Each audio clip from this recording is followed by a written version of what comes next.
Hey everybody, how you doing? I miss you guys. This is a Saturday broadcast or podcast or recording or whatever we're going to call these things. And today we're in Amos chapter 8. In Amos chapter 8, we find out that the Lord's not pleased with the people because they didn't learn their lesson. So if you look at Amos chapter 8, and let's see, I think it's, what verse is it? 5 and 6. We hear the people saying, well, when's this going to be over? Now they're talking about the Lord's Sabbaths. They want to get back to work, and of course there's no working on the Sabbath day. Say, when's the new moon going to be done? When's the Sabbath going to be over so we can go back to our job? And they didn't even learn. They didn't learn that they had a problem.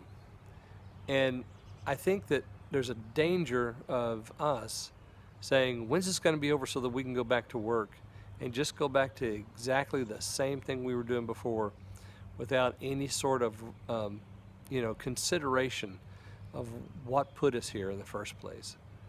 We need to consider the things that are wrong so that we can make them right.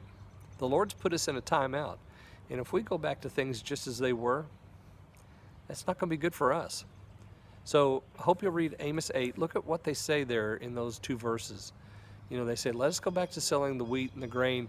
And then they get even worse. They say, even the sweepings of the wheat, so that we can sell the poor and buy the needy. They were not willing to consider their sin and repent and return. During this time of, I guess we'd call it a timeout, the Lord's trying to teach us a lesson. We just can't go back to things as they were.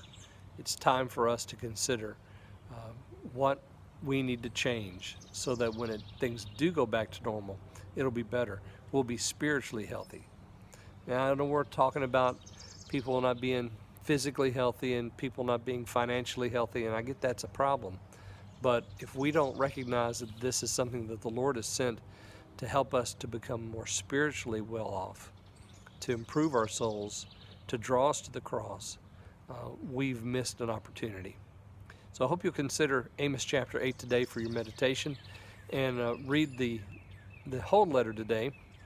Pastor's letter has lots of good stuff in it, some good music, some good poetry, prayer requests, and so forth. And I hope you're enjoying that catechism I put in there. We're plowing right through it. We'll be done here with that catechism with the principles of the Christian religion very shortly. So you'll be seeing a new one come up if this continues. So I hope you guys are doing well. I'll talk to you soon. Bye.